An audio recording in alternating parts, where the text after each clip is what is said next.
I call Kanwaljit Singh Bakshi. Thank you, Mr. Speaker, to give me the opportunity to speak during the third reading of Parole Amendment Bill. National is committed to build safer New Zealand. Presently, we have lowest crime rate in 35 years. Before we took offices in 2008, crime was increasing, gangs were growing stronger, prisons faced a critical shortage of beds. P was seriously damaging communities. Violent repeat offenders were being freed on parole and the courts were congested. National embarked on the comprehensive program of reforms. We have passed new laws and made some other policy changes to improve public safety and the rights of the victims. National embarked on the comprehensive program of reform. We have passed new laws and made other policy changes to improve public safety and the rights of the victims. This has resulted in less crime, tougher sentences and parole law, and more police on the front line, a crackdown on illegal drugs, and $1 million of seized assets from grants. We have averted the prison's crowding crisis into increased public confidence in law enforcement. Mr. Speaker, the Parole Amendment Bill implements that the government's plan to reduce number of unnecessary parole hearings where the offenders has little prospect of release. The bill also includes measures to improve the effectiveness of our parole system. The purpose of the parole hearing is to determine whether the offender has managed to address the issues or does he or she continues to possess a risk. On average, each offender has 3 hearings prior to release, but there are 4 or more hearings in a third of all cases. The exception is where the parole board makes a special order postponing further consideration of a case for a longer period. The bill increases the maximum interval between hearing in the general run of cases from 1 year to 2 years. This will give the parole board greater flexibility in reducing further hearing. Depending upon the advice of the parole board receives from the correction officials, it may then prepare for the future hearings. The existing law requires for a hearing at least once in every 12 months. This has without doubt led to a number of problems that this bill will address. A further hearing in a few months has to be scheduled in many cases because offenders are still completing core component of their offender's plan. This bill requires the board, when it declines to release an offender on parole, to specify whether the offender will next be in consideration for parole or not. It allows that the board to specify any particular milestone that it is expected to change relating to the offender's risk that is expected before the next hearing.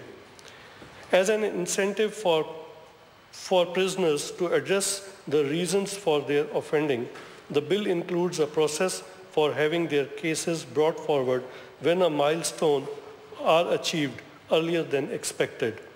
Mr. Speaker, the most who suffers is victim. Thereby, by the way of legislation, we want to put victims first. We want to deliver on our promise of reforming legislation which may be outdated. Our reforms are targeted at ensuring that we protect our communities, reduce crime, and put victims first. The bill proposes a number of amendments in the Parole Act 2002. I commend the work of the previous and current ministers of justice and officials for their initiative in progress the bill has made through various levels.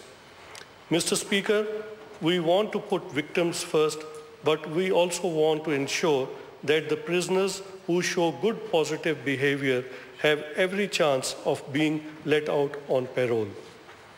As I said earlier, Mr. Speaker, our intention is to put victims at the heart of the justice system and delivering on our promises. Our plans to reduce unnecessary parole hearing for offenders will reduce stress on the victims of crime. Victims of crime should not have to face stress of parole hearing year after year when an offender is clearly not safe to be released in the community and has made little or no effort at rehabilitation. As it is victim of crime who suffers a lot psychologically and emotionally, we should try to relieve some of their stresses and not to add to it. Each year, there are about 5,000 parole hearings. On average, offenders have 3 hearings before being granted parole. By no means may this be unfair on the victims, especially when the chances of being granted parole are very slim. Our changes are to bring efficiency into the system and also to protect the victims from ongoing trauma when it is unnecessary for this to happen. Our changes will provide strong incentive for prisoners to address their offending behavior, and that is a good thing. We have since returning to the government introduced a number of changes that have resulted in positive changes to the lives of prisoners. We have educational plans for prisoners. This has resulted in prisoners gaining qualifications increasing from 197 in 2008 and 9 to 1,833 in 2012 and 13. In addition, an extra 3,000 prisoners have enrolled in literacy and numeracy training in 2013-14. This number has increased by 155%. Mr. Speaker, it is with great pride that I can share that the drug and alcohol treatment program has seen a dramatic rise of 1,500%. The more we can assist prisoners in getting back to the normal lifestyle when they are inside prison, the better the chances that they will not re-offend or commit a crime when they are released. Further, with the training and qualifications that they can gain, there is a fair chance that most of these prisoners may well become positive contributing members of our society. At the Law and Order Select Committee hearing, had a good discussion on all these elements of this legislation. The committee felt that we should replace the term risk milestone with the word relevant activity. Further, in the case, the parole board did not specify a time frame for a standard release condition, then the default time has to be 6 months. The committee recommended that this clause be inserted in the legislation. The committee also recommended that when a parole board application is declined, the board may specify set of activities that an offender must complete before application is reconsidered. Mr. Speaker, by the way of the above and other amendments proposed, the national-led government wants to ensure less stress on the victims while giving offenders an opportunity to improve their behavior. Based on the behavior display by the offenders, the parole board may, of course, set an earlier hearing date. Hearing dates can be aligned with the completion of their rehabilitation program. By the way of making these changes, we hope to save Department of Corrections $700,000. I am sure that this amount can be used towards improving services elsewhere. This focus is in line of our goal of prioritizing spending and delivering better public services. Most of all, we are putting victims first at our attempt to reduce their stress.